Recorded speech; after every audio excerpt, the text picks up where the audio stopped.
the book was extremely successful because I was the first author to zero in on varieties.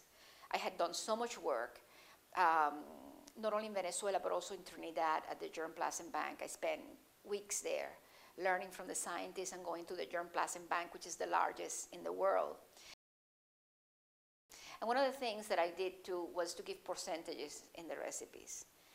And it had not been done before because chocolate recipes were generic, and they would always say, use, X grams of semi-sweet, bittersweet, bitter. Those are industry terms. They tell you nothing. So what I did is that I gave percentages, but I also gave suggestions about particular chocolates, because I learned that chocolate had to be treated as an ingredient, that it could not be generic, that the flavor profile of one chocolate is good for certain things, but it's not good for other things. So I started doing that, and basically that premise was, I elaborated on that even more on the second edition of the book, which came out in 2009, where I looked at the book and I realized that although it was very complete, that first edition, that so many things had happened in the world of chocolate, and a lot of them happened because of that little book and what it did to a lot of people's lives and work. I realized that everything had changed. There were discoveries in archaeology, more work done on Maya and pre-Maya, cacao and chocolate. The world of genetics had exploded with the work by Mars on the genetic makeup of cacao, the Genome Project. There was a new frontier in terms of cacao and health. We had to talk about flavanols, not antioxidants anymore, which is a passé word. It should not even be used in the same context with chocolate. It's about flavanols.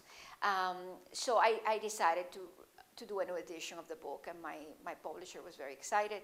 And I'm very proud of this second edition because it really dedicates a lot of time to all these things. The archaeological part is fantastic. The genetic part is really good. I spent time. I went down to Miami and I talked to the people who were doing the genome. I spent a lot of time with them. And I think I got a very clear explanation of the genetics of cacao. And I was very excited to know that the old terminology that was prevalent before 2008 is no longer acceptable. We can no longer say cacao is divided into 3 domesticated types, which are Criollo, which is, the Rolls Royce, Forastero or Alien, which is kind of it was always condescendingly, oh, well, it's boiled cacao, but it's bitter, it's acid, it's not that good. And then they would say the hybrid of the two, Trinitario, is also a fine cacao. It's too simplistic. Now we know that in 2008, Juan Carlos Montamayor is a Venezuelan geneticist working with Mars and with the US government in Miami. They looked at cacao from all over germplasm banks, cacao taken from expeditions in Peru, Bolivia, and other parts of Latin America, and also Ecuador. And they found that there were 10 genetic clusters. And Criollo was still one of those genetic clusters. And what we used to call Forastero or Alien, in reality, it was Amelonado and other types that had not been a part of the commerce of cacao. So the original 3 types that were part of commerce essentially were Criollo, which is the oldest and higher quality, Amelonado, which is the bulk cacao of, let's say, the lower Amazon in Brazil, but was taken to Africa by the Portuguese, and is now, it's the higher percentage of cacao in the world is of the Amelonado type. And the third is Nacional, which is the emblematic, iconic cacao of Ecuador. Came from the Amazon, originally crossed the Andes, was planted along the coast of Ecuador, but also now we know that there is pure Nacional also in the Marañón Canyon in Peru. We also know that in northern Peru there is Nacional. But those were the 3 types, the 3 genetic types that made up the industry of cacao until very recently. But then what happens to these other members of this 10 cacaos, 10 varieties. Well, they are over there. They are in the Amazon. They are, you know, in South America, because that's the cradle of cacao. And out of this project, we really learned that cacao is definitely a South American crop, that the center of diversity is the Amazon area, is Peru, Bolivia, you know, it's sort of, we have pinpointed that center of origin that all came out because of this genome research. So now we have a very good picture of cacao, and we are entering a new age, because this is the new modern age for cacao as a modern crop. Because by examining these different genetic clusters, we can find particular types that are suitable, not only because they're for particular conditions. You know, if you can discover resistance to particular diseases in some of these Amazonian cacaos that have been now identified, that can be great for areas that have particular diseases. So also the new frontier is that these centers of study have the means to do chocolate. They can do small batches of chocolate. Therefore, it's not a question of just knowing that these cacaos are productive or resistant to disease, but also that they have great taste. So I think it's revolutionary, the fact that all these things are combined, because that was not the way cacao was selected. In Trinidad, before this revolution, cacao was selected for resistance to disease, to fungal disease, and not for taste, because they didn't have the means to do it. They didn't understand the importance, and they didn't know how to do it. But now all of these centers have small equipment. And I'm going to give you a great example. To me, one of the most interesting is INIAP in Ecuador. It's a research center in Pichilingue, in Quevedo, and they have an incredibly little chocolate factory there. And so they have been studying Nacional, obviously, because that's, you know, the most important cacao in Ecuador. They don't call it Nacional, they call it Cacao Nacional, or National Complex Bitrinitario, because they realize, you know, there's tremendous hybridization. But the important thing is that as they have identified cacao that is very close, you know, to the original Nacional, they are able to determine whether or not it's worth it to propagate it, not only because of its qualities as a, you know, productive crop and resistant to disease crop, but also because it has great flavor.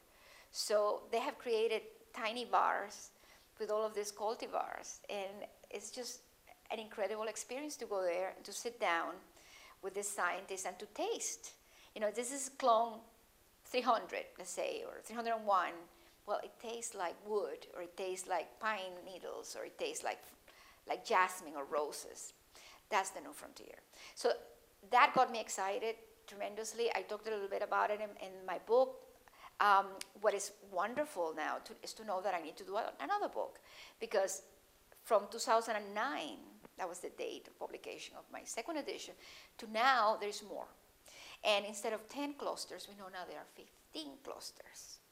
And I have to say that I was able to go to Tarapoto in the Peruvian Amazon, and I saw the first pods of special cacao that was found in the Peruvian Amazon and was planted there, and I saw the first pods. And then later, the whole process became even more complex, because they were analyzed and they found that some of these cacaos belonged to distinct new clusters that they didn't know existed before. So I felt almost like Columbus in that context. So I'm excited about this. I follow that very closely. And I'm always on the lookout for exceptional cacaos for exceptional people. Gran Cacao is still very much alive. I'm working right now with a farm in Ecuador that I have great hopes for it. My dream, of course, is to go back to Venezuela and to work again at La Concepcion, which was the farm that I was working with for years, and essentially go to Cuba and help my family and the people of Baracoa to produce better cacao and to sell it fairly because unfortunately at this point it's a government controlled.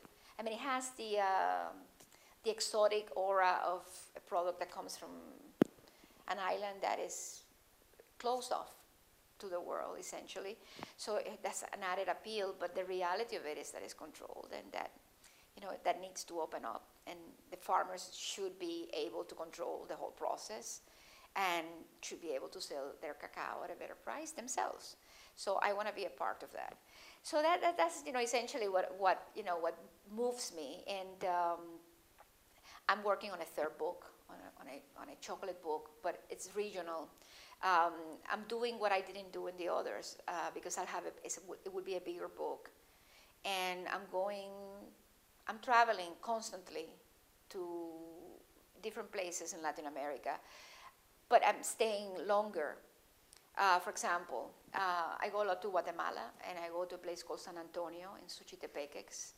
Nobody goes there. But I go to San Antonio, there are no good hotels there, stay in a farm, and I spend time with the women there, who are Maya women, and I work with them, looking at the way in which they treat cacao and for drinks. I'm fascinated by this whole frontier of cacao, you know, used as a drink, because it's the original purpose of cacao is to make drinks that are food, because they are thickened with corn and they have all kinds of ingredients, and they are eaten almost as a main meal with tortillas.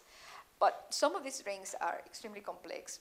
The flavors are incredible because they use some ingredients that were used by the Maya and the pre-Maya people, something like orejuela, which is ear flowers, and it comes from an anonacea, and it's toasted, and when you taste it, it tastes like black pepper.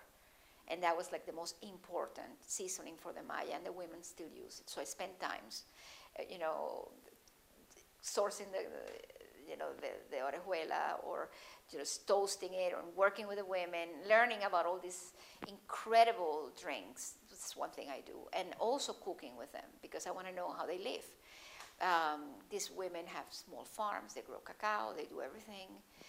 They're part of that chain of chocolate, artisanal chocolate making in that area. And I cook with them, I do tamales, whatever feast food they do, because I want to know how cacao farmers and cacao people live and eat.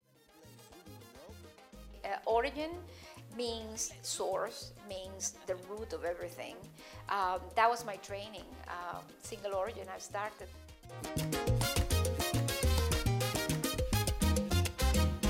No vuelvas a besarme, no vuelvas a mirarme nunca más.